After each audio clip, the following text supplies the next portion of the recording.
gave her a pain, a high, the piccolo and the king. Highfalutin, fast shooting, piccolo fusing, highbrow.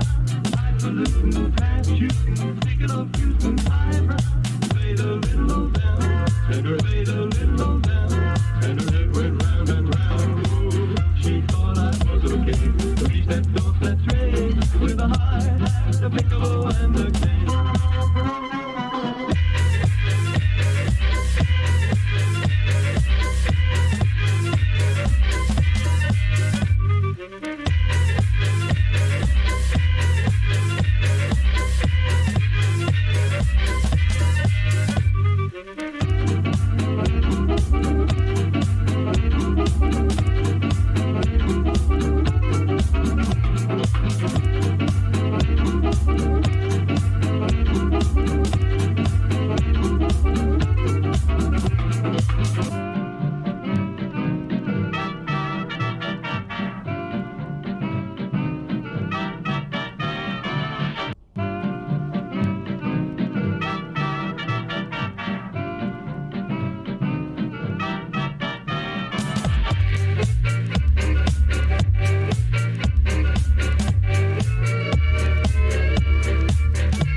One of the greatest threats would be radioactive fallout. Uranium fever. Where fallout is heaviest, it can even kill those who have not taken proper shelter.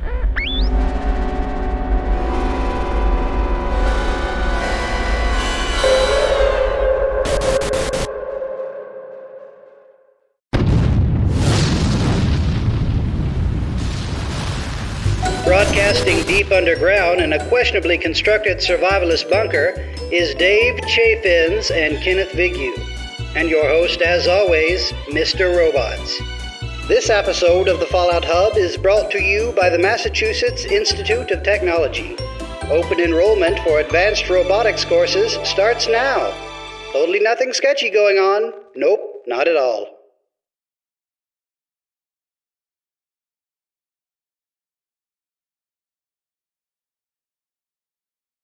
Yeah. Buffet. We are ready. Whoa, that was a quick transition. All right. Hey. I missed a layer. My fault. What's going on? Welcome to the Fallout Hub. We are here with you, Wastelanders and Vault Dwellers. All of a sudden, poof, if you're watching the live stream, and we just appeared out of nowhere. Welcome to the stream and welcome to the podcast. And I was going to open up by saying, happy birthday, Fallout 4. Happy birthday. Happy birthday, Fallout you 4. big kid. You're 5 years old now. You can talk mostly clearly at this point. You might still have a funny, speech impediment because you're a child, and so you say things like whittle instead of little, but you're getting there. You're growing up. You're getting bigger. Welcome, everybody. How's it going? My fellow co-host. I am Tom. This Nuka Cola is for you. I'm Tom, or Robots, and I'm here with our normal crew. Dave, what's up? How's it going? It's going well. I will pose the question to the audience, and this is not. I don't need a response. I really don't need anything. Just something to think on. If you're listening to Jimmy Buffett, when you go to a buffet, do you call that Jimmy Buffet? Or is it a Jimmy Buffett buffet? If we had a supercut of all of the weird conversations that we have before the show begins, that would make for an interesting show. Yeah, we probably have recordings of all that somewhere. We do. We could just release that as an extra episode one week when we can't do a show. Yeah. If you have a Bouffant and you go to a Jimmy Buffett buffet, are you Jimmy Bouffant's buffeting? That's a good question. Good questions. The thoughts that we have. These are our thoughts. But let's turn our thoughts to the birthday boy, Fallout 4. Happy birthday. Right. That's right. This is the day of your birth 5 years ago. I looked at that this morning and I was like, wow. 5 years. That makes sense. I guess that's right. 5 years. Holy crap. Where's the time go? Guys, how do you feel about that? How do you feel about that? About time? About 5 years of Fallout 4. Oh, yes. 5 years ago, I was in a different house like going under a different name. I'm just kidding. Yours before you were in the what's it called, where you go in underground and people hide and then they change your name. Yeah. Witness protection. That's I was the in word. witness protection. Yes. Mhm. And I lived in a suburb of Charleston that was a terrible. You're not. Wait a minute. You're not supposed to tell us about who you were before witness protection. That kind of ruins the whole thing, because then the mobsters will find you. Come for me. I'm here. He's ready. He's got a shotgun on every shelf of his house. Who were the mobsters in Fallout 4? They were the gunners? No. It was the people that lived in the vault that had the Tommy guns. Those are they're the ones after you? Yeah. Mm-hmm. The ones that Nick Valentine is like. So wait a minute. You live in West Virginia. You live in Appalachia. Were you in Boston and then you had to leave and you went into witness protection program and now you're in Appalachia and you're just so like the next place you move is going to be the next location for the next Fallout game? What do you think this podcast is? Serial? These questions aren't going to be answered within the time limit that we have. No. This is going to be a different segment. I have a new theory. Continue on. Dave, so what? Wait, Dave is a character in Fallout 4. You used to be a character in Fallout 4. Now you're in Fallout 76. Uh-huh. This is going somewhere. All right. Mm-hmm. So listeners, who was Dave in Fallout 4? I want to hear your speculation on this. So we're going to give them some time to talk about that. Guys, what are we talking about today? What's going on? What's going on today? We're going to do a podcast today, Tom. It's going to be great. We're going to be talking about Fallout. Okay. That's what I signed up for when I walked in the door today, I believe. Nice. Or was that like a hand me off? Like, were you trying to like slyly hand me off to? That was the transition to like Dave's got some stuff to talk about. Here you go, Dave. Okay. Oh, but well, I can just do the show myself. You want me to just do it? I'm just really dense. So some news. Guess what, guys? It's what? The 5th anniversary of Fallout 4 today. Oh, said that. I know you did. That's for fun. That's all for fun. That's for funsies. It's the bit. That's a good bit. There's another anniversary this week, which is the 2-year anniversary of Fallout 76. Now, hot dog. That's right. Now here's the thing. I've got my little miniature soapbox. I'm gonna pull it out. Nobody's calling this Reclamation Day. That's what it's called. We should call it. That's what it's Reclamation called. Day. No, I'm gonna tweet that out right now. I'm tweeting it out. I'm gonna go tweet it out. Everyone who's currently on Twitter and watching this stream needs to retweet this. I'm gonna type happy freaking Reclamation Day. Can you hear me typing? Happy Fallout. Reclamation Day. Is that 76? That's my type. That's what my keyboard sounds like. Anyways, so yeah, it's the 2-year anniversary. In West Virginia, it is an official day, signed into a resolution by the Senate of West Virginia and the governor. That was about 2 years ago. You can read that. I think it's November the 14th is Reclamation Day. I'm pulling that date right out of my butt. I'm unsure when the exact day is, but I'm pretty sure it's the 14th. Oh, wait. So I just tweeted something that's not actually true yet? I mean, it's this week. It's fine. Okay, so this is fine. I'm going to change it. Happy freaking Reclamation Day week. Day week? No, you see, re-reclamation week. Anyways. Reclamation Day week. Reclamentenial. The Reclamentenial. Go on. I see a future in this podcast where we get to the news, and I think that future is upon us. The bonus challenge week is now live from November 10th to the 17th. This is all in celebration of the 2-year anniversary of Fallout 76. Oh, I love bonus challenges. Bonus challenges. Did I say boner? Well, that's all the time we have tonight. Thanks for tuning into this episode of the Fallout Hub. In other news, Mama Murgberg's mystery pick sale is November 12th through the 16th. That's the other news. That's it. That's good news. The only other bit of news that I have this week from the depths of the internet is next generation of video games starts this week. So the Xbox Series X and S are available today. Good luck on getting your orders today. I doubt that a a lot of people are going to get them day of, but as your orders roll in and as our wonderful shipping workers continue shipping the boxes. Why am I on the subject? I don't know. But starts this week. PlayStation 5 is on Friday. Mine should be here on Friday. Should be. Maybe. Pretty excited about that. It's Yeah, I think I'm getting one too. Friend of ours and host of another show on the Robots Radio Network, Boris or Cornholio from the Destiny Show, happened to get 2 pre-orders because he was just trying to spam them all when they first went up for sale, and he got 2 of them, and he was like, "Hey, I got an extra one. You want it?" And I was like, "Yeah." Hell yeah. So he's giving it to me for the money it cost for him to buy it. That's better than almost eBay. That's a steal. That was that is better than eBay. That's true. The That was scalpers almost a with the Borat. Radeon graphics cards, the RFX are still going. Oh my god! tracing. Oh my god! Well, it's funny. You can buy an Xbox Series X for like $1,000 in eBay, but it's like at that point, can't you just like buy Build a PC. computer? Yeah, just freaking build a PC at that point and just plug it into your TV because it works. It'll be fine. You just plug a controller into it. You'll be good. It's funny. Yeah. It's all funny to me. I've run my test today on the PlayStation 4 of loading Fallout 76 because you know next generation is supposed to improve on load times for console users, and so it is Speedy 55. quick technology. That's what they call it. That's the official name. Put a trademark beside that. In fact, we're going to get sued after the show, and we're probably going to have to take this down. Yep. So I definitely won't say speedy quick again on the show at all. Damn it! Oh, I just did it again. All right, I won't say it again on the show. So on PlayStation 4, Fallout 76 goes from me choosing adventure mode to me loading into the world. That takes 55 seconds. I will report back next time we record with what it will now take because it could be increased.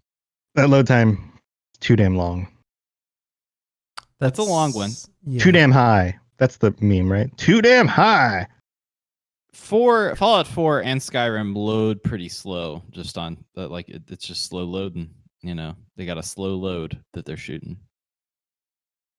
That's part of the boner challenge. Cheers, friends. Cheers.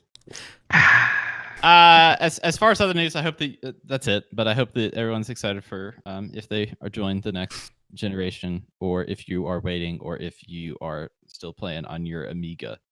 If you're still playing on your Amiga, then that's amazing. How the hell did you get that to work? kick it up. It's like 4x4 pixels. Mm-hmm. All right.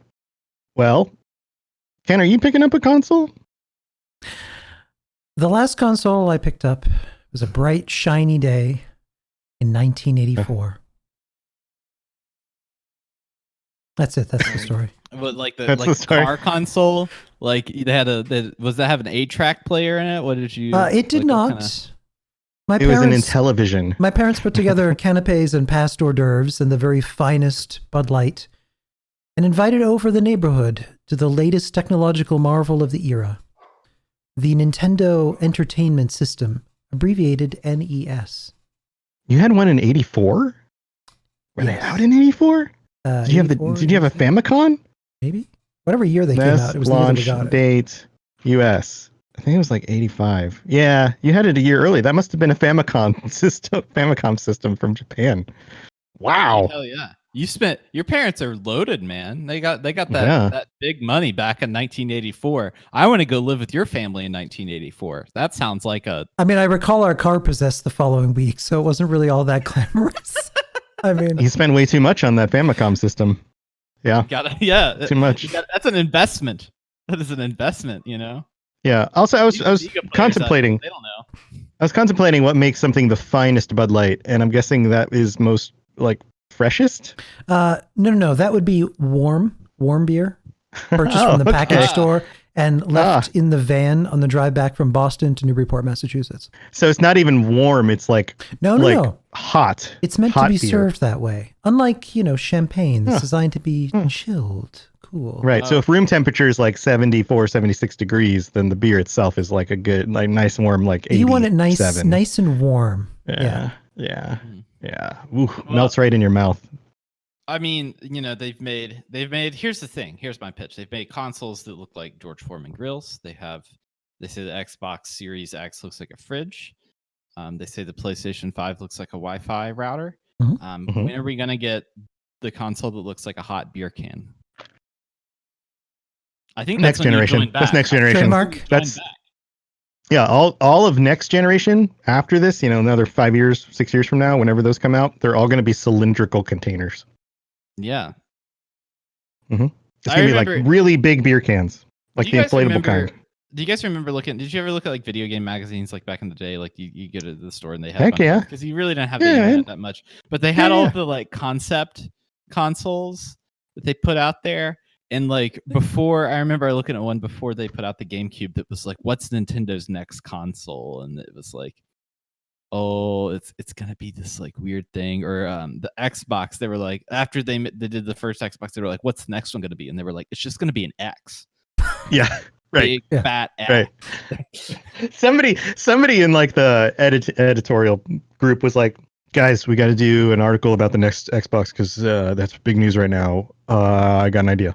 It's going to look like an X." And they were like, "Brilliant! Mock that up, our team. Get it. It's perfect. Get it. It's perfect." Man, we've taken a really weird route away from Fallout. What do you say we come back? How do we get back to Fallout Land? We do it through a transition. What's everyone's favorite Fallout 4 memory? Oh, that's a great transition. Favorite Fallout 4 memory. I can start. You know what I really liked about Fallout 4? Blowing up the Institute. That was pretty great. That was pretty satisfying. That moment when you're up on like a building, aren't you? And you're like overlooking where the Institute is, like underground, and all of a sudden you see like the pillar of just like explosion come up, and it was like, all right, we did it. It's done. We did it. That was pretty cool. I like that. I've recently been playing Fallout 4 because I had the platinum trophy, which is like the trophies or achievements or whatever it is. But I don't have the stuff for the DLC, so I was like, okay, well, I've beaten the DLC, but I don't have the trophies or achievements. I really like Far Harbor. Yeah. I think that seems to be a lot of people's opinions. As I talk with our community on like our patron chats, almost all the time, anytime we bring something up for Fallout 4, somebody always goes to Far Harbor and is like, Far Harbor is great. That could have been a standalone game. That was really, really good. Yeah. The whole mythology with the fog condensers and what the fog brings and the number of locations, even before that, I didn't know that there was in a game already, there was a hotel, and if you go deep enough into the hotel, there's a mysterious vault within it. Like, that happened. The factions that are aligned, they are all three at each other's throats. You have to really, if you want to go through a pacifist kind of dealio and make everybody happy, that you really can't. It's very hard to do so. I think that Far Harbor is my favorite. I don't know. I think it's my second favorite DLC for the whole series. I mean, it's fantastic. After the Pit is my first. The Pit. The other thing that really stands out to me, just kind of the big moments. I mean, there's lots of little moments, but just thinking of big moments. The reveal of the Brotherhood when the Cridwin comes in from off screen, and it's like this gigantic floating ship, and you're like, oh, that's the Brotherhood. They got some technology up there. And I think it's an interesting point in that quest, because you just really capped off a real portion of the main quest and found the bad guy that you're looking for, and then there's always the post quest thing of all right, on to the next thing. I'm gonna leave. And then when you leave that building, the military base or whatever, the music changes, and you're like, what the hell is happening? What is going on? You kind of look around. Yeah, you look around for a minute, and then you look up, and you're like, oh, yeah. And all the other ships are flying around it. It's pretty cool. It's a pretty cool moment. Ken, do you have a favorite moment? I do. And it would have to be bringing a very old friend back to life. I was not a fan of the Brotherhood in Fallout 4 because of how black and white they were in terms of their approach to the Wasteland, but I had to side with them the first time when I found out that you could resurrect Liberty Prime. And just to be behind him again as he stomps through the city, just blasting everything to pieces. And then when he finally detects the entrance to the Institute and fires up his massive I-beam, that whole sequence was just really amazing. So yeah, resurrecting him was a lot of fun. The big moments. Yeah. Cool. It's cool a really stuff. good game, and I think that it got a lot of crap when it came out, at least critically. Not critically, but from the Fallout fan base, it got a lot of like criticism, and like now it's one of the best Fallout games, like one of the best RPGs as far as freedom of being able to do whatever you want. Yeah, I think. Oh, go ahead, Ken. It's just weird that I think for most of us who are older Fallout fans, Fallout 4 was different. And when you ask a lot of people, especially people who've been in the fandom for a while, you'll have an argument over Fallout 3 or New Vegas, or some people like, oh, Fallout 1 and 2 before Bethesda, whatever. And yet Fallout 4 introduced the entire franchise to a whole pile of people. It is the best-selling Fallout game of all time. So you can't help but marvel at the success of that. And the fact that the success of that game funded so many new projects at Bethesda to begin with anyway, because of how ridiculously well it sold. Yeah, I was going to say it is by far the best-selling in the franchise. It also, had it not had voiced protagonist dialogue, I think the more hardcore, older Fallout fan base would have been a lot happier with it, because it does a lot of things right, and it introduces a lot of companions in a way that the previous games didn't do as successfully. I think that there's more diversity, there's more of them, and the characters themselves are almost all of them are great. So you have that. The other thing that I've noticed is when I'm out in the world and I happen to have a Fallout shirt on, almost every time somebody who's significantly younger than me, somebody who's in their teens, early 20s, will say, "Hey man, love the shirt." Like I actually get that all the time. And it occurs to me, like, these people are not people who were playing Fallout 3 or New Vegas. They're too young. Like, or if they did, it was because their parents were playing it or something, and then they got a chance to play it too. They're most likely Fallout 4 fans, and that's why they recognize the shirt. So it definitely had I think it's the game that catapulted Fallout into like the national conscience, Yeah, it's weird. It's so crazy from a company perspective of them putting out Skyrim, which catapulted Elder Scrolls into the national conscience. Like, no question. Like, everyone knows what Skyrim is. Like, people know Morrowind or Oblivion, but everybody knows Skyrim. And when they talk about, playing the Elder Scrolls game, you're talking about Skyrim. Like, that's across the world, that it's a super hit. And so to do one super hit and come out with another a few years later, I mean, it's pretty huge. That's big. So I don't believe these people that have played 76 at launch when it was really still very buggy, and being like, "Oh, Bethesda's so washed up." I'm like, they did one game that they released a little wonky. Like, I don't understand how you look at that talent pool and be like, "Oh, they're done." It's like, okay, all right, let's take a step back here. Come on. Yeah. It's just the humans of the internet who are just want to be angry at everything. But speaking of Fallout 76, why don't we transition into that? We've got a conversation here about that as well. Dave, you had a question for us. Yeah, I wanted to bring. We've had a few things that we missed, including Bomb Drop Day, Halloween, a few things within the game. And there's been some like community discussion around Halloween. It really started with Halloween. Then it started with a bomb drop day of what that meant. Around events within the game, what events are, what constitutes having an event within the game, and the reuse of events within the game. So I wanted to talk to you all and see what you all thought, like for Fallout 76, what a good scheduled event is, and what does that mean to you, and how can they improve that? Right, like FOSS not coming back, even though it's not that time of year, right? And them using that as a Halloween thing. So can you sum up kind of what the conversation has been so far for people who haven't been plugged into the nuance of it. Yeah, I essentially around.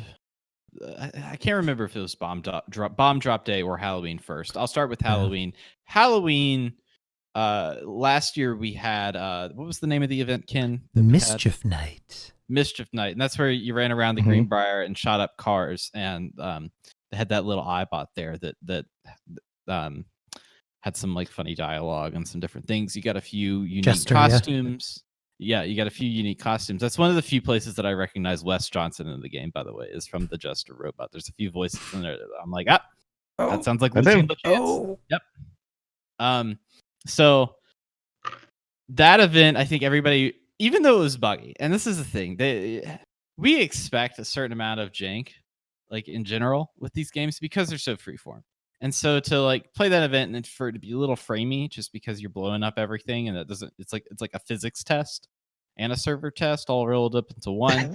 Yeah. Like it can be kind of disappointing, just like a Scorch Beast Queen fight, like back in the day, it could be a little disappointing when everybody's firing their explosive weapons at this giant flying thing. Like there's a lot going on. And so people expected that to come back, but it didn't. And they recycled the Fosnot event, which is a great event. But the response after the Fosnot event was like people are now tired of it. You know, like the general sentiment is that why are we using this again? Twice a year. Yeah, twice a year is too often. And if they told us like there's another meat week happening, they're going to be like, well, why don't we just have meat week all the time? Like, yeah, like every month meat week. Yeah. Right. Separately, they have this. They advertised in the Inside the Vault that there was this bomb drop day happening that was kind of going to be not necessarily a replacement for Halloween, but another event that they wanted to celebrate within the game. And so everyone was left up to interpretation of what that was going to be. And they made a point to recognize that and not say anything in particular. They were like, we're going to be celebrating bomb drop day. And it turns out that was a Atom Shop sale, I think, and then another kind of sale or a double XP kind of situation. I think there was a free trial that weekend. Yeah, I mean, it was part of the problem was the way in which it was described on the roadmap is bomb drop event. Anytime that we've had an in-game experience update, it's called an event, whether it's Fosnacht or Mischief Night or any of the other ones.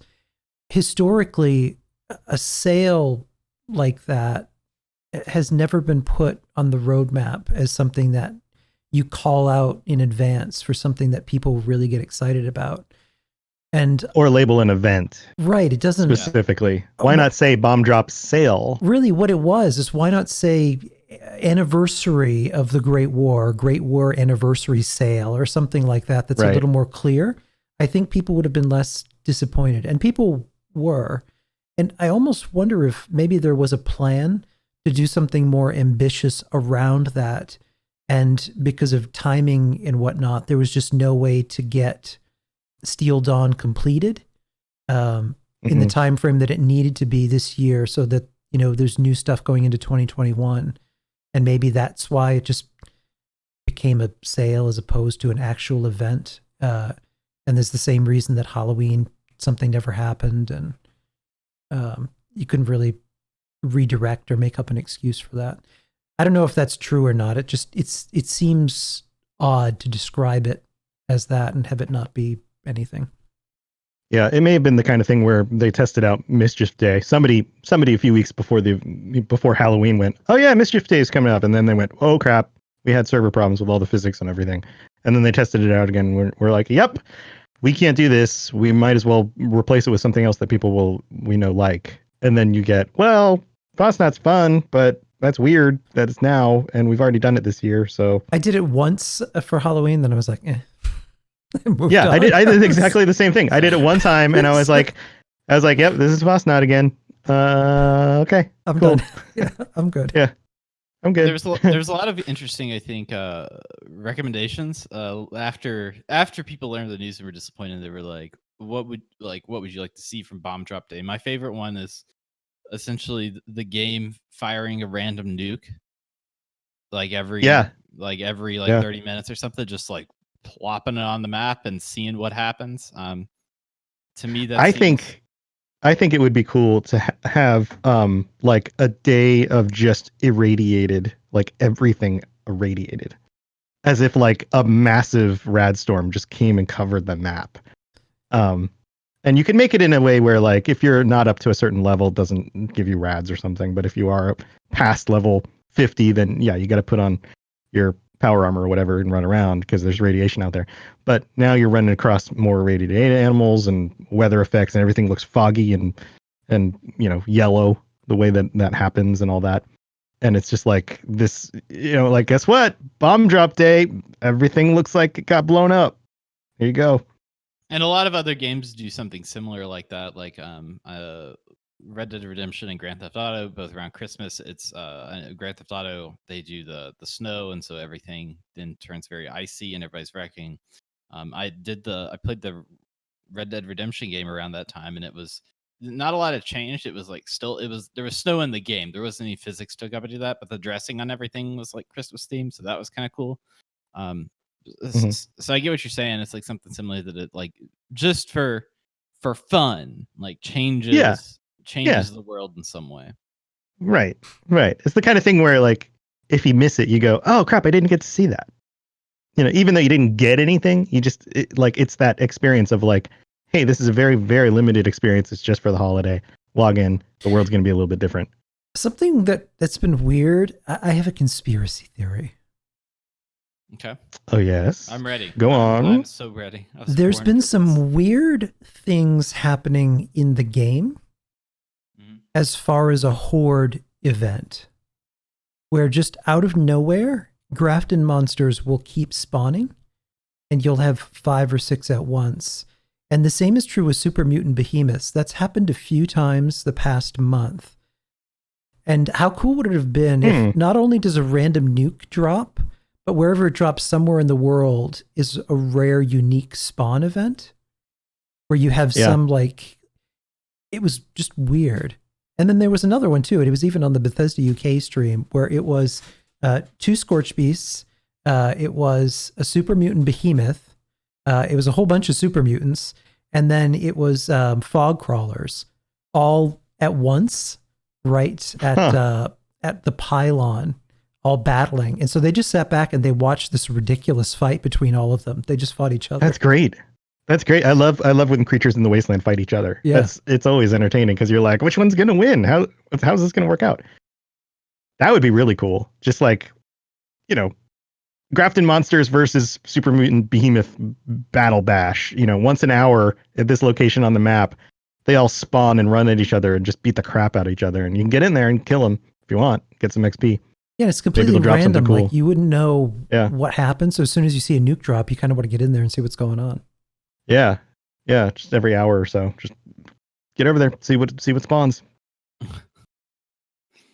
Yeah, to me, I think that's why they're not calling this Reclamation Day.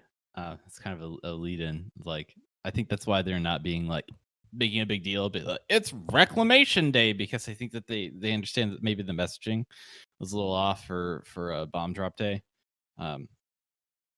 And like, what would you want from like a Reclamation Day event? Like something Vault 76 related, something like there was the whole like patriotic theme involved with that. Like that would be fun, but there's obviously not going to be anything like that. And so I think now that it's like scaling back the messaging on what an event actually is, because there's enough events within the game, and there's stuff that, like, the mole miner thing is pretty easily recyclable. I think the meat week is pretty easily recyclable. I don't think that the Fosnot or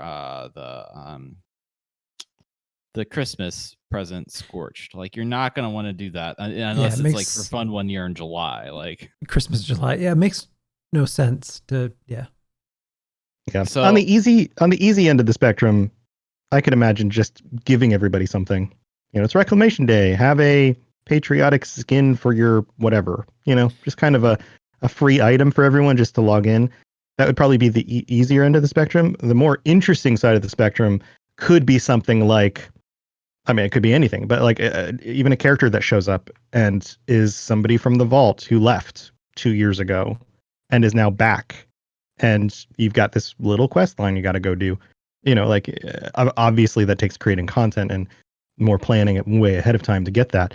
But anywhere between those two things could be things that you add to the game that aren't necessarily an event, and you don't have to call an event. But you could pitch it, you could market it as like special thing, log in, reclamation week. There's also there's that whole cut quest that I checked with Xera, one of the data miners. There's a whole entire cut quest that's still there from year one. That was the PvP oriented event where you basically run for president, where you compete against other people at ballot boxes in voting booths to vote yourself president. And then you can access that in the Enclave bunker. All of that content is still there. Even if it was just a time limited thing, it would be kind of cool to have that as just something different to do too. Yeah, or tweak it to be like, whoever kills the most, I don't know, like liberators. Or you get ballots based on certain challenges, and then you can redeem those ballots to vote for yourself or somebody else. Right. And Dave, you got me thinking about stuff like Splatoon Fest, like Splatfests, where you pick a side, like a Splatfest type of thing, where you log in and it's like Brotherhood versus Responders, and you pick a side, and then it tallies all the supermoons you kill for the week, and then you see if the Brotherhood or the Responders win. Something like that could be fun. There was this like gray area right after launch where Bethesda was talking about faction wars. Like essentially everybody, it's like, oh, okay, this weekend we're doing a faction wars event, and everybody on this side is going to be, the Brotherhood of Steel versus the Enclave, and it's like we have like you have all of this stuff, like you have your character is technically in the Brotherhood of Steel and Enclave by the time you finish 76. Spoilers. Yeah, both. You're in both. Congratulations. Congratulations. But there was talk of that, and so it seems like there's just a lot of ideas out there, and I think that they're focusing on it's like, okay, we need like big content drops, which makes sense. Like, and that's how you can better, like, you can easily do marketing for that. You can easily drum up interest, new players based on all this stuff.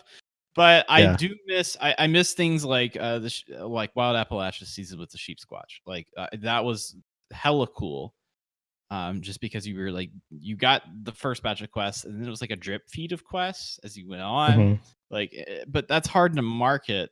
And I mean, how do you market it? It also doesn't bring in as many new players. Yeah, you have a big event like Wastelanders or a Brotherhood of Steel event, and that is very easy to push out there and get the attention of people who were skeptical about 76, and then they finally go, oh, let me check this out, and then they see people interacting with the Brotherhood of Steel and putting on the armor, and they go, okay, this actually looks cool, I'm going to try it out, and then they purchase the game. So it makes sense from running a business standpoint that you're going to shoot for those events, because that's what keeps the game alive, rather than the events that only really focus on the current user base, because those big events, and let me be clear about this, the big events work for both.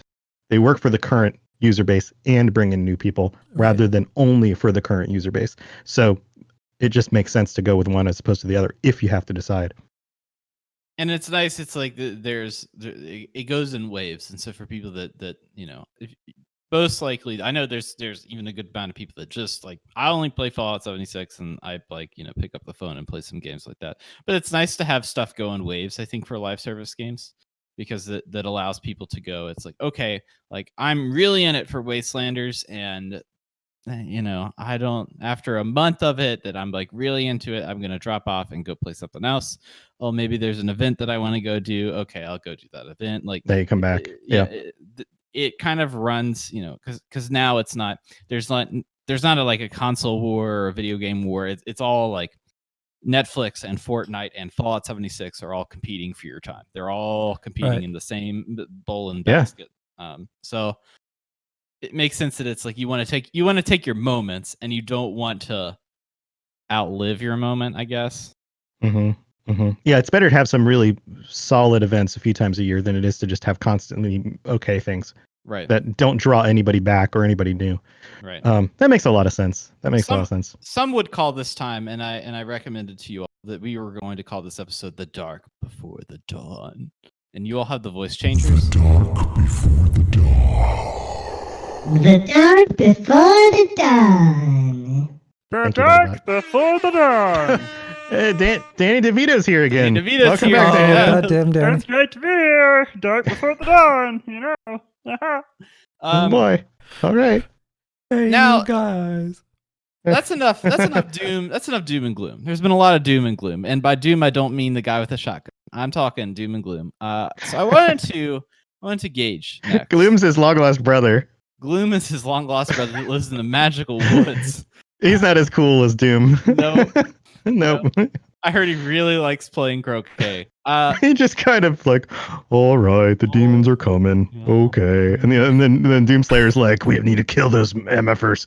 And then Gloom is like, oh, I don't know. I think I'll just play my croquet. I think this is a sitcom pitch. I think that this Mhm. is like a buddy cop kind of situation. You know, Yeah. like Will Ferrell, John C. Riley. John C. Riley, of course, being Doom guy. I think you And guys. Will Ferrell's Gloom. Yes. I was thinking the other way around, but okay. No. John C. Riley's a badass man. That dude can sing and dance. All right. Yeah. No, that could work. It could work either way. It could totally work. All right. So anyway, where are you going with this? Well, I'm trying to. Okay, I've got my thermometer out here. It's my imaginary, and I'm about to gauge your excitement for Steel Dawn. I wanted to talk to you all about Steel this Dawn. just because we haven't really.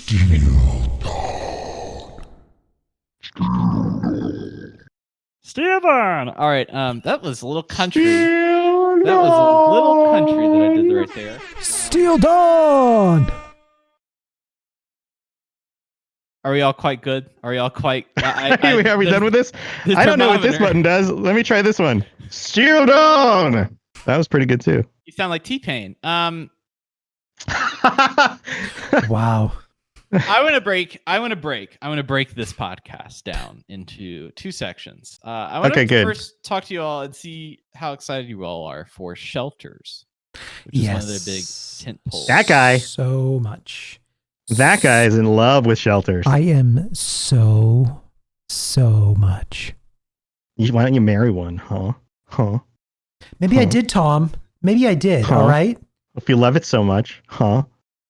So you've had some experience on the PTS. You know, that's what we call it in the biz. Is the PTS. The part-time situation. The park transport system. The part-time situation. Part-time situation. Casual style. Casual style. Positive All right. temple shifter. So Ken, why are you so excited? What's getting you your panties in a bunch? Let me tell you, Tom, what makes my pants come off is going to be the ability to do anything that we want in Shelters. No Well, rules. all right. No. Wait. These pants are coming right off. Whoa! Are you saying no that this is like the no gravity rules? No rules. what? I can put it down wherever I want it, baby. Is this like the holodeck of Fallout? Is that what's going on here? I can have floating bookcases. I can have magic carpets for when I roleplay as Aladdin. You can do it all. What? You can do the spoon glitch probably, and climb yourself up the side of the That's temple right. and fight Maverin's Dagon. Like you can do anything. Yeah, They're the pink. shelters are ridiculous. And I also saw a sneak peek of the new waterfall shelter that's coming. Have you seen that yet? No, Oh, I have not seen this yet. yes. Waterfall shelter, Fallout. I'm gonna look this up while you talk. Fallout, Fallout shelter. waterfall out Oh. shelter, Yeah, the secret waterfall hideout. not that one. You wouldn't have found it yet. The data miners only just found it. Oh crap! So I can't Google it. But it's All right. yeah, Well, it's tell coming. those miners they need to get over the rusty pick and give us all the fancy deeds. It's coming with the Yeah. new with Steel Dawn. So the waterfall space is like this neat waterfall grotto. So you've got this little pool with this beautiful waterfall coming down. You can build all in there, whatever you want. Which is going Can to we call it be a gully instead of a amazing. grotto? Can we call it a gully? I want to have a gully. A gulper? Is it a gully? A gulper? A gully. A gulper? Gully. Gulper golly. Yeah. Gulper Gully. That's what I'm going to call it. It's going to be like a bed and breakfast. Gulper's Gully. Come on down to Gulper's Gully. I'm going to build a pirate ship in there, and I'm going to do some Goonies action. Yeah, that sounds good. Wow. That's what I I'm gonna need do. some ideas because I have not been thinking about this part. I have been so focused on the Brotherhood returning and like story stuff because that's usually what I'm most excited about that I haven't even been thinking about building stuff. And I've been looking at other people's streams and pictures on the internets about awesome builds. And I've just been like, I have been neglecting this part of the game. I need to do better than that. So there's part of me that's like, yeah, but I don't want to spend all the things I'm collecting on a bunch of walls. But I like have that Tom has plenty. individual voices for the conversations he has for himself. I'm worried Yep. about Tom. Yep. in that regard. That's pretty impressive. No, Tom. it's like the little guys on my shoulders. One of them was like, "Why don't you do this?" And the other one's like, "But I don't want to." Yeah, that's how it goes. That's welcome to my brain. And the other one's like, drive on the sidewalk. Yeah, and then there's BuddyBot who's like, "Hey, give me some more brains." If I hit the button. Give me some more brains. Yeah. So there you Brains go. and pizza. Pizza and brains. Yeah, pizza. Pizza. Pizza. So correct me if I'm wrong, but you can play like if you have one shelter, like you want to place the vault atrium, but you also want to place the vault utility room. You can do both and decorate in both, right?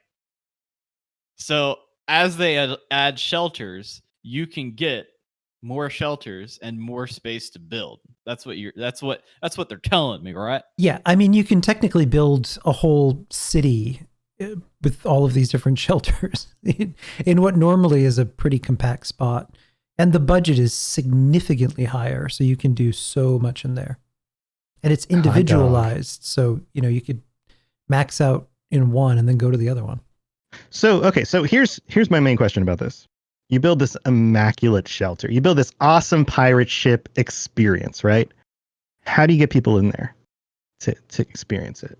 Because it's not out in the world. You have to like lure them in to your like little doorway into this world of imagination. How are you going to do that? Lie to them, be like, there is a giant talking sloth. You're going to put giant talking sloth. You put signs out the front, like giant talking sloth arrow, giant talking sloth arrow, like just like a yard sale. Yep. Just like go this way, this way, this way, Secret this way. abominable snowman. Abominable. Free legendaries. Yeah, This way. This way. Come on in. I swear it's not a trap camp. It's Blinky totally lights. not a trap boop, camp. boop, boop, boop, boop, boop, boop. They have to be moving at different rates. A different, yeah, Boop, yeah. boop. Yeah. Billboard with a giant neon arrow. Yeah, it just says Beetlegeist. Beetlegeist. Yeah. Beetlejuice. Yeah. Couple of shovels right outside. So, there. but are you going to want just random people to come in and check it out, or is this going to be more of like I play with my friends. I'll show them if I can, put it online, stream it. The way that it is now, anyone can enter, but eventually you'll be able to change it so that only your friends can go inside. But what do you care about? What do you care about, Ken? Oh, I don't care if people go. Do you want people? Do you want strangers coming in checking it out? Yeah. Okay. I mean, I do. Right. Some people don't. There are people who like to lock their camps and don't want anybody even inside their buildings. Sure. Even though, there's nothing really. But that's the thing. Like, if you're going I to put guess- all the work in it and you're making something look awesome, then you're going to want other people to see it. I mean, right? I've seen comments on Reddit where they're pretending like it's real life, where, strangers you wouldn't just let walk into your house or something like that. Oh, yeah. Well, me Yeah. too, We but need I'm to a do a giant soapbox about Marxist. somebody walking in. Yeah. Go ahead, Dave. Well, I just said me too, but I'm a giant Marxist, and you need to unlock your doors and let me in because I'm a part of the people, and the people in your home. Dave, communist for president. Mm-hmm. Put on my go to the Mama Dolce's. I'm right there waiting on you. I've got the pirate outfit. I could be Proletariat the Pirate. There you go. Pro is your first name. Letariat is your French. You're a French pirate. Proletariat. Je m'appelle Proletariat. I'm curious. Bonjour. As far as like looking at shelters and like obviously there's gonna be cool things, and I'm gonna change probably my camp to fit around shelters, just because it's like so great and big. But it seems like that's gonna add more creative ways for people to build event spaces, like people that are doing fight That's clubs, exactly. people that are making machinimas, people that are Yep. making these more custom experiences for the game, because like to be able, like I have seen Fight Club 76. I've seen their setup, and I mean it's like barely it is some math that he needs to crunch in order to get all the things that he wants into his camp. Or he set up a laser tag situation that was just took up so much space and barely worked. Yeah, unfortunately, they disbanded, but Elgato is doing the same thing. Elgato Pub, who does PvP matches like that, and they're a lot of fun. But that's going to open up a whole new realm for. I mean, like you could have if you had a dedicated group of players, or you role play to something, like you can make like a. I don't know if everybody's like the Mechanics Are Us Alliance, and this is like a gigantic mechanic garage that we all live in, or like a giant church for Mothman. Like the interiors of that are so interesting, and you could even build an exterior if you wanted to go all in. You could build an exterior that looked like something, and then put in that door for the shelter, and then it's like. Luke has a very good question in chat that I have an answer for. So he asked. Are we going to choose the spot for our shelter? Are we going to pay caps for a shelter? Or are we going to have to source the scrap and have it automatically built? The way that they work, in PTS right now, you get all of them at once. When it drops, the very first shelter, which is just basically like a little trap door that you can get into, you get that as part of a quest. The other one will be Fallout First exclusive. I can't remember which one that is. It's either the vault entrance. Yes, the vault entrance, I think. Or the vault utility room. One of those is going to be Fallout First exclusive for a time period before it gets added to the Atomic Shop. The Atrium, the largest one, is going to be an Atomic Shop item. So you have to buy it with actual currency as opposed to just get it. I do know that the Waterfall Grotto is coming with the Steel Dawn quest. So you get that one free. Luke also asked if we're gonna choose the spot for our shelter, or are we gonna have to pay caps to place the shelter? From what I've seen, you build it like you build anything within the game, like any item within your camp, you just kind of add it on. I know I saw one that's like the giant vault door, and so that may stick out like a sore thumb for people. Like it's not gonna be, like a secret. You're not going to be like Sweeney Todd, and there's a little rope in your room, and when you press the little rope, you go down, like you shoot down to the shelter. Some Sweeney Todd for you today. But yeah, it's what's cool about it, Luke, too, is the doors. If you don't want a massive vault exterior entrance, you can literally just build a regular vault door in your normal above ground camp structure that goes down into your shelter. If you move your camp, the other thing that's really cool is everything inside your shelters remains placed.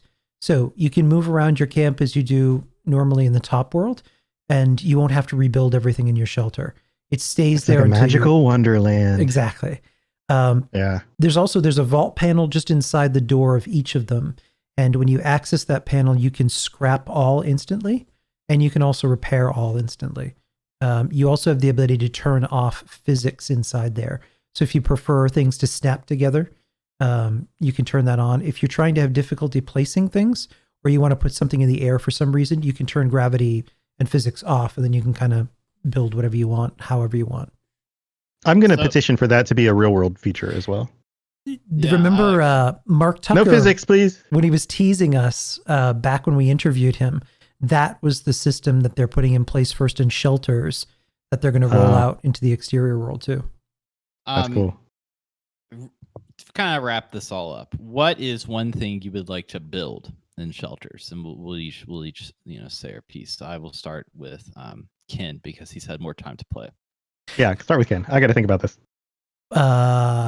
When it first comes out, I'm going to build Chad's Vault 69 gym. Nice.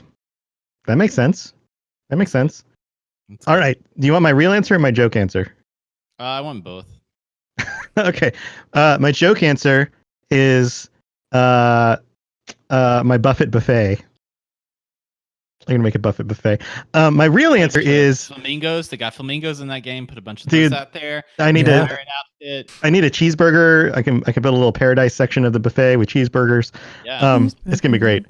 Jimmy Buffet. Yep, my Jimmy Buffett buffet. but for real, you know what? I think I think what I'm gonna do, and this is a theory that I had years ago, was like, what's the point of having a super nice car if it's really nice on the outside and somebody just like knows that it's really nice and so they want to steal it?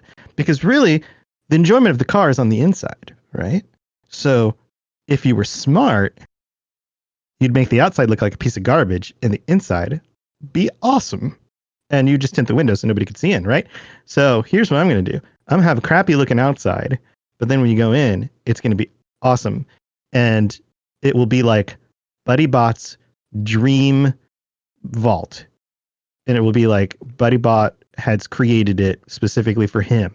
So there's going to be a section where he like stores his brains and his pizza and anything else he's got going on down there. This can be the Buddy Vault. I think if I could choose one, I think I'm gonna try for like in my mind's eye what our podcast set has been for these years, because the amount of Tim Kane's mansion hidden in the woods. Oh yeah, you have a vault That's door. right. Yeah, and then there's like we talk about The all real these, like, Fallout Hub. There's like the actual Fallout Hub, the quarantine room, the broadcast room, all of these rooms that we haven't left these rooms. Oh man, The hole in the floor that Tom fell into that one time. Yep. Yeah, I think we've all fallen into it at some point. And then Dave, and then me. We could have. Yeah. We need to put some carpets down over that. I think Dave, this is why you need to be on PC so we can all hang out in the Fallout Hub together and broadcast from in the game That would be fun. with an that would be actual fun. audience. That would be fun. amazing. That would be so cool. People could run around. That would be great. We have our avatars. Maybe I'll start a GoFundMe, and you can fund my laptop that I will only play Fallout 76 on. Yes, there you go. The rest We should of do it- that. Yeah. Yeah, we'll just do find it. like Set it up. the cheapest laptop that'll actually play the game. And take you that one. I just want a machine that does it. Like I don't need it for anything else. I've got some old computer parts I could send you. It's not a laptop, but like the things that I would like to play on there are like things that I can already play. I don't know, Left 4 Yeah. Dead, like, Yeah. like some some real easy swingers there. Anyways, moving on. I also want to gauge your excitement for the other pillar. I would say that there's two major pillars to Steel Dawn, and that is the Brotherhood of Steel returning. Yes. All right, what's the excitement level there? I'm excited. I think it's cool. I mean, Brotherhood wasn't my favorite faction in 4, but I like Brotherhood stuff. I like more story content. I like more characters popping up. I like quests for things. I like that this opens up potential for where things are going to go in the future. Could potentially change the layout of the world. You know, the other stuff going on in 76. How that faction is going to integrate with the other factions we already have right now. I think that this is a nice doorway into continuing to flesh out the story and the characters in 76. So and you know, it's the Brotherhood, so we're going to get another uptick of people returning or coming to the game for the first time to see what this is all about. I also hope that we're going to get some really cool items and things that you can equip and build. I think it's going to also be an opportunity for you know, now that I'm thinking about it, it's like I think there's going to be more of an opportunity for there to be like a fan content around the Brotherhood of Steel. So like there's certain characters in Fallout that are like particularly like people make a lot of stuff about them, like Paladin Dance and Hancock, and like you know, the list can kind of go on from there. With Wastelanders, they added characters to the world, but I think some characters were more open to kind of having this. I think the Raider characters in generally were better, just from a wild, outlandish, wacky feel from the little girl and the super mutant. I forgot their names already. Johnny, the spy man with the tuxedo. This is like me like trying to remember all the names of my family members, and I can't do it. I'm so bad with names too. I'm terrible with it. The Lucky Lou, that's the one I can remember. That's the ghoul that like is constantly trying to kill himself, but he can't because he's so lucky. I think that those are some like interesting Fallout characters, but I think people really attach themselves to the Brotherhood of Steel as like a mainstay of the series. And already, I mean, we have one, I mean, technically two Brotherhood of Steel members. We have the one dude that's getting all the requisitions back when they did Atlas Rises. Nope, Atlas Rises, that was not it. I think it was that's a No Man's Sky update. Atlas Rises? What do you? Atlas Rises. When he brought all the materials to the bin and everybody. Oh, yeah. Whatever that was called. But Yeah. yes. Yeah. Mhm. I feel like I'm my mother now, and it's like, that guy that did the thing on the other day, with the thing Right, and you're like, oh my god, the man with the face, the man with the hair, With the limp He in the was- thing. the hair, with the I always hair and the face. I always liked in college. Well, I didn't like it, but I always thought it was funny in college whenever we would get crime reports from the university, because they would always be like, the perpetrator was wearing jeans and a hoodie. He was white and he had brown hair, and I'm like, it's literally. It's like one out of Narrows it every down. 2 people. Right. Yeah. Right. So I'm excited just from the characters of the Brotherhood, of adding into that lore, adding into these interesting people. I think that the latest one, I forgot the name of him as well. I'm not even going to try the scout character that sends you on the daily ops. That dude is Big Boss from Metal Gear. Like, he's got an eye patch. He's got the voice. Huh. He like the dude is like the Metal Gear for Fallout universe. Yeah, I hadn't thought about that. He's like all sneaky. He's got this like weird past, and I feel it in my bones. But like, there's this like kind of like aesthetic that a lot of the characters have for. So I'm excited to see new faces. I guess within the story itself. And new companions. I agree. Yeah, that's right, new companions. But I think you get throughout the course of the story for Steel Dawn, or maybe they were daily ops. I can't remember. I think it's part of the campaign. I could be wrong. The what was it? The interesting thing in 76 in particular is, and we've talked about it before, the evolving story of the world, and you're adding in another player. Like a new player has joined the game. Like, you're adding in this new element to it all, and it seems like in the story it's kind of like interacting with the settlers and the raiders that are there. And I'm curious, and I kind of want to gauge. This is the game, today's game. It's not going to be like the New Vegas game where I made up the rules, but I did want to get your predictions. I wanted to get your predictions, and it's like I'm gonna stuff them in the little ballot. And I'm going to we're going to talk about it after Steel Dawn comes out, what your predictions are then. But what do you think is the thing after Steel Dawn? What are they adding? What new player is coming to the Wasteland after Steel Dawn? Ken, you want to go? You got thoughts on this? I've got some thoughts too. I would like to see Maxon roll into Appalachia. Like, who the hell do you think you are, cutting off communication from me? Yeah, get back here. Yeah, there you go. That's it. Just Maxon shows up, more Brotherhood stuff. That's the only thing I could think of. I mean, there's some spoilery stuff, specifics about what happens in that quest, but me and Tom have not played.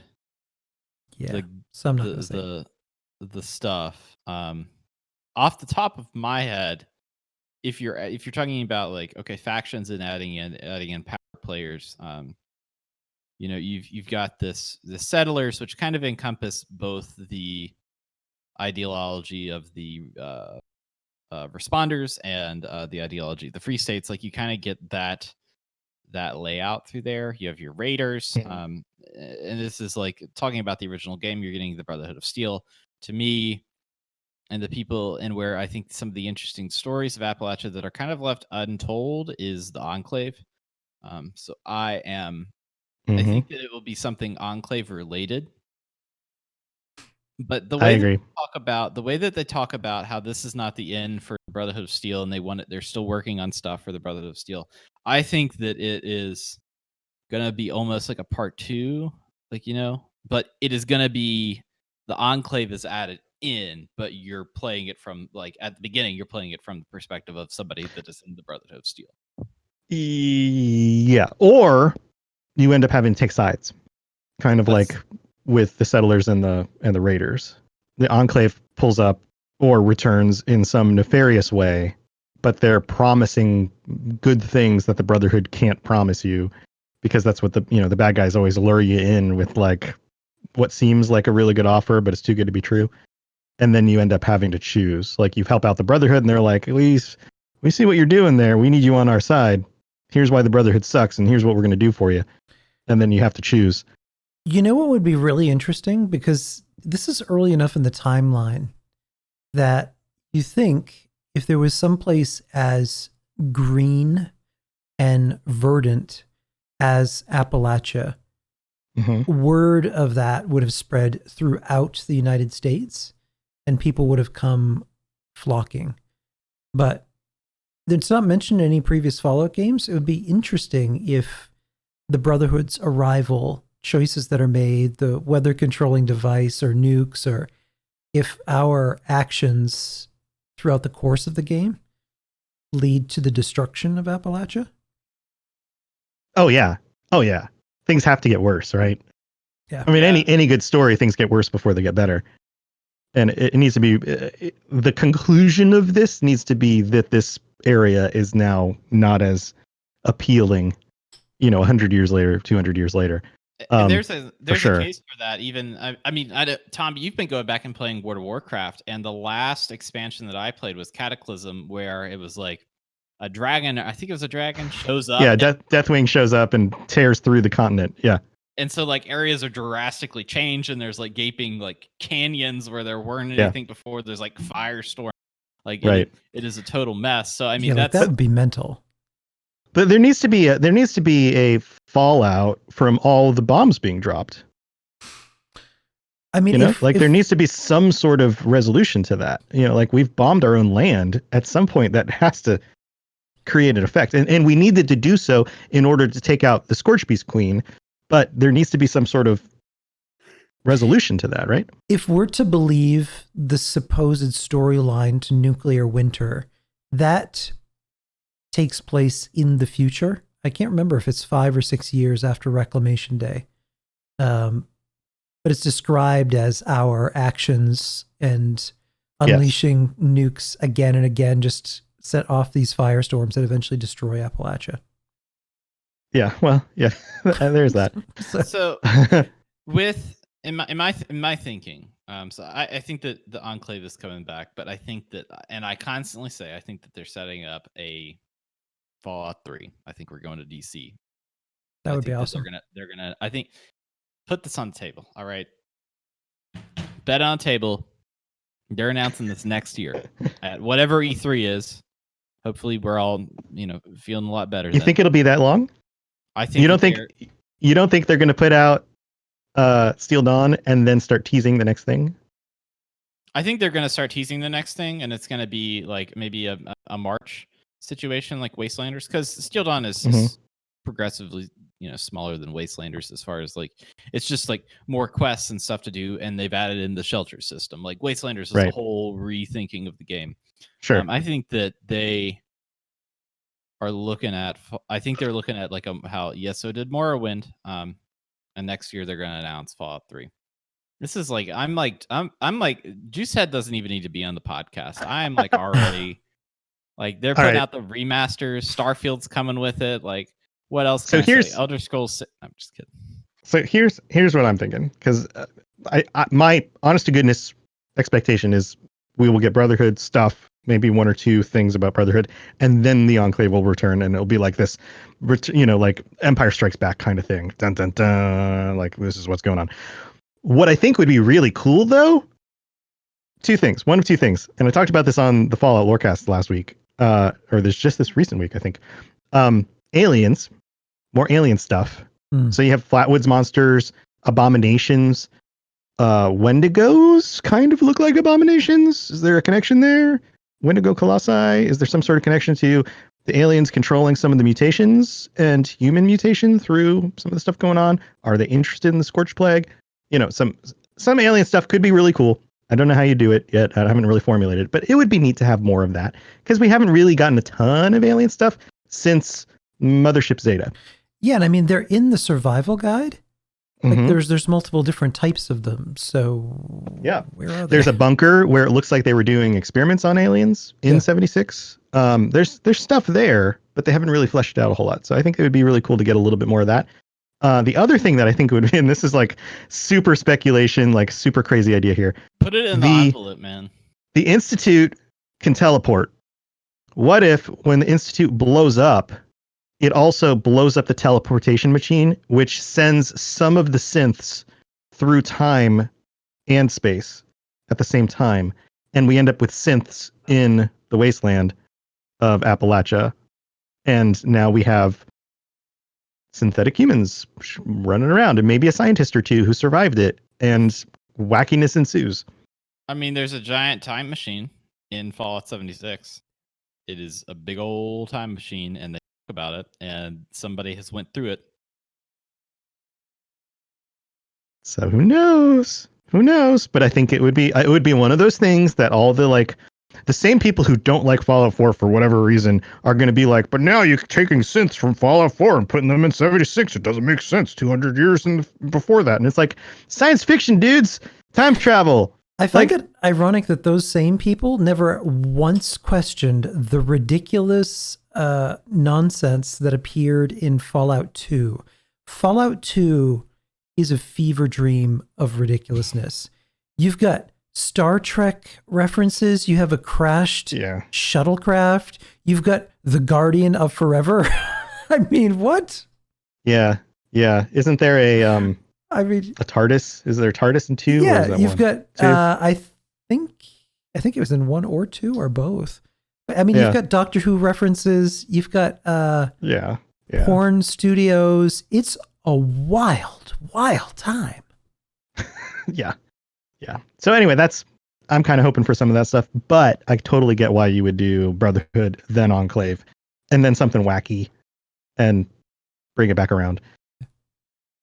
Yeah, I will put this in the envelopes and seal them. Essentially, I'm gonna boil this down. Ken has said Maxon may be coming back, but he's afraid to say more until now. There's no like I'm gonna pull these out and I'm going to accuse everybody like it's a Phoenix Friday's attorney. No, you're wrong prediction. Objection. You got to do the thing where like the background goes. Yeah. That's what I'm gonna do. No, I wanna get our bets right now before we know really much of anything. Ken has spoiled himself because he's a PTS player. Those PC players, they get to do everything. And then visit it again after we've beaten Steel Dawn. Put some more stuff in the envelope. You know, I'm just about stuffing envelopes, which apparently people in America. Yeah. So guys, I see that we have a soapbox here. We do have a soapbox. I'm excited. I'm excited about this one. I read last time. Who's doing it this time? I haven't read one in a while. Do it, Dave. So do it. All right. You already mentioned you had a soapbox ready. You had your soapbox. It was a little one. It was. You need to stack multiple. You could stack a few if you need them. Yeah. This is my carton. This is what I had earlier. This is my soapbox carton. How did that hold your weight? That's amazing. That's a very strong carton. Let me tell you something. Pressure is a very powerful force. Dave's inside his shelter. He suspended physics. I got it. It is. Yeah. You can build anything in a shelter, any which way. I see a lot of rants, and I want to help. The developers rarely look at any forums unless some event is happening. The moderators are third party, outsourced, and they handle many forum boards for multiple companies. They pass information after filtering it. The community manager, whoever is available most of the time, there is supposed to be a designated individual, but this person has other duties and mainly responds to flagged. It just crashed on me. Oh no. Nope. Oh no. I was like, is that a dramatic pause? All right. There we go. Pause. I'm back. There's supposed to be There is supposed to be a designated individual, but this person has other duties and mainly responds to flags. Customer service for Fallout 76 is outsourced. Put on your big brain caps, boys. Information from this forum and the official forums are filtered in several ways. I will not list them. Unless something happens that causes social media to spontaneously combust, The sifted information will be queued until enough complaints are registered, and those are placed in another queue dependent on priority. And the non-priority complaints are from that queue are moved to another queue until they reach queue hell, where all queue members go to die on a horrible death of ignorance. Your best bet for production performance, your best bet for product performance and customer service related to complaints is the Federal Trade Commission. When using the FTC, keep it short, facts only. Have proof of what you are complaining about, as they may contact you. Do not rant or tell a story. Enough complaints will bring pressure on whatever company is being addressed. Thought I would throw this in for those unaware of what the FTC can do in regards to a consumer product. Any product. It is not an extreme step, and though it may be an extra step in the complaint tree, it is worth the time to do it. Ensure you make copies of whatever you type for records. Together, we can make the government bring Bethesda into legal submission.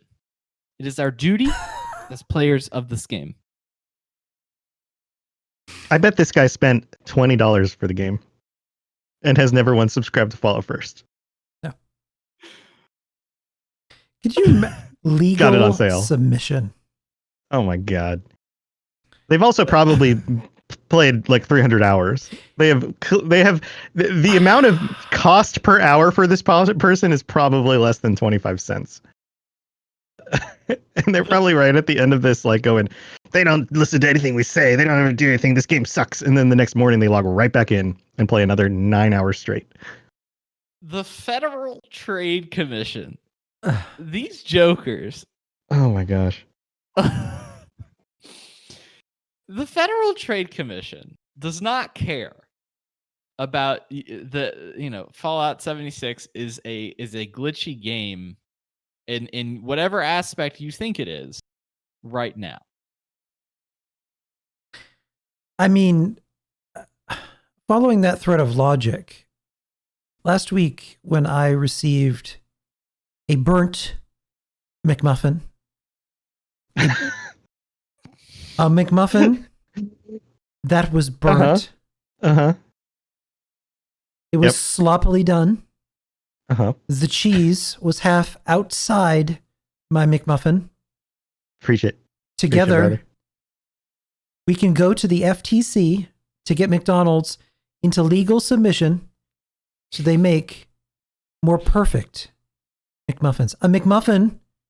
Can we get them in for everyone? Can we get them into legal submission? McLegal submission. I mean, the FTC doesn't. That's ridiculous. Do you know how many games are put out that have technical challenges, glitches, especially with a live service game? The FTC doesn't investigate stuff like that. I mean, and if they did, we would never get a game like this ever again because it would be a significant financial risk, and companies would stop making them. And what are these people? Okay, let's take an example. Great example. And a problem. Shotguns in the game. If I shoot an enemy, a lot of times, if it's like a powerful legendary shotgun, the health bounces back. Right. Mm-hmm. Right. That is a problem. That's out there. That's been out there for an amount of time that hasn't fully 100. It's been fixed part of the way. Sometimes it happens less and less. It's like a growing, fix on the thing. Let me tell you something. If I walk right up to the Federal Trade Commission, I'm like, hello. Now this isn't. I know you can't fix this, but let me tell you something. Shotgun. I know you guys should be investigating check fraud and glass and babies' toys, but let me tell you, I'm trying to use VATS, and it's a real bitch. You got to do something about this right now because lives are at stake. All right, I've already tried to explain this to you 3 times. Let me dumb it down some more. A virtual version of me is in a fantasy world where I'm shooting monsters with a make-believe gun, and it doesn't do 100% of the damage I think it should do. But listen, I'm not trying to rant or tell a story. Oh my God. which is what this guy has said. Don't rant. Don't tell a story. They're not going to listen. So just the facts. Just the facts. Just facts, man. This is my complaint. Oh, jeez. They haven't responded to my personal complaint. And now, you know what we're going to do? It's like Buddy Cop movie. You're going to beat him into legal submission. Like it's... Yep. Hey, friends, I've got a question for you. How many of these soapboxes are we going to do before we start getting like downvoted into oblivion on YouTube? They're going to find us. Whoever these are, some of these people are going to find us and they're going to be like, down thumb, down thumb, down thumb, down thumb, all the videos. Go back through all the videos you have, down thumb all of them. Friends, happen. Part 2. Those 3 fellas at the Fallout Hub. They know. They listen. And they repeat our rants. Here is the phone number for my attorney. I'm suggesting a rant action lawsuit against the Fallout Hub. Oh, man. Now, here's the thing. You bring that to court? Okay. Let's be honest. I write the soapboxes for the show. I mean, that's the technically all of these soapboxes. Now let me finish. Technically, all of these soapboxes. So, Dave, are me. Now, are they original? No, but I can claim that I wrote them because I'm the editor. Because everyone who rants has really terrible grammar. So that's true. My original work. That's true. This is a consistent thing. This is consistent. I'm being honest that, you know, I'm not trying to misrepresent people because once I go in and begin the edit process, it's now mine. That's how writing legalese works. That's how it works. That's how you're just claiming stuff. Yeah, totally. Oh man. Well, guys, I think we beat that horse to double death. It is now undead. It is now an undead horse. Ken, did you have something else to beat it with? I feel like you were about to say something. I got nothing. Except a burnt McMuffin. Right. Burnt McMuffin. Well, I'm sorry you had a burnt McMuffin. My wife got a not fully baked, cooked donut. How do you make donuts? Fried? I don't know. Yeah, I don't know how that works. Fried. It's probably a little tough. You know, the batter. You see, Tom, when you're shaping batter. Anyway, thank you for joining us on this episode of the Fallout Hub. But honestly, like from a non-joking standpoint, thank you for being here. Thank you for being here, chat. We appreciate your comments during the show. If you aren't joining us live, then make a point to. We'd love to see you in chat on the Fallout Hub at twitch.tv/the Fallout Hub. Usually Tuesday nights at 5 p.m. Eastern, 2 p.m. Pacific, and just come join us. Come talk, guys. Do you have anything going on that you wanna share before we head out? I'll go last. All right, Ken's gonna go last. I've got stuff. There was I talked last week. There's a Halloween episode for Geography Arcade up. I've got a plan of some sort for next year. That is a few friends getting together for a new podcast, and I'll have more information to share on that at a later date. But it's kind of exciting. Other than that, I'm getting my PlayStation 5. I'm very excited for that. Today I put on jeans. And you can also follow me at Dave Chafinz on all the social media. Wait, what? I'm just, updating on. Do you have anything to share with the group? And I'm like, yeah, I have plenty of things to share with the group. You're wearing jeans. Today I Ken's decided to wear pants jeans. already came off. Ken's pants are already off because of the building shelters thing. I'm wearing shorts, so we're all across the board here. Yeah. Is that it, Dave? Anything else? That's it. Oh, we do Starfield Lorecast, and we need to do another episode of that soon. Yeah. I think we meant to do one this week, but we've been talking about it. Sometime here soon, we're going to do another episode of Starfield Lorecast that I do here with Tom, aka Robots. Maybe we should get Toon back so he could do some more drawings for us. I love the drawings. He could be our unofficial co-host. He just keeps coming back to do more drawings. I think that would be hilarious. I want to get Ken on for like the deepest conspiracy theories because I feel like that he the most like conspiracy, like the deepest, like the pit. I want to call it the pit of conspiracy. Anyways, I yield my conspiracy. The conspiracy I yield my pit. time to the floor. You guys haven't put Todd Howard's most recent interview through a spectrograph, have you? No, we haven't. Does it show a picture of Jesus? No. Oh, no, okay. my friends. All right. Well, I've got stuff going on. I've got, of course, my regular shows, robotsradio.net. For all the shows on the network, you can check out any of the Lorecasts, Fallout Lorecast, Elder Scrolls Lorecast, Dungeons & Dragons Lorecast, and the Cyberpunk Lorecast on my channel, twitch.tv/robotsradio, or look them up on your podcatchers, or check them out on my YouTube videos. They're everywhere, and we do them in the evenings. The one you're probably most interested in happens on Monday nights, which was last night. But come join us next week. Also, on Mondays, Wednesdays, and Fridays, I've been walking on my treadmill and playing VIGUE games at the same time on the stream, which has been super fun. People are coming out, hanging out, cheering me on, using their loot or stream loot cards to do things like make me do push-ups and speed up the treadmill or pull-ups. Or it's great. You guys are giving me a wonderful workout. Thank you so much for being there. And if you'd like to join me on any of that stuff, come check it out. So that's what I got happening. Ken? We have a lot going on.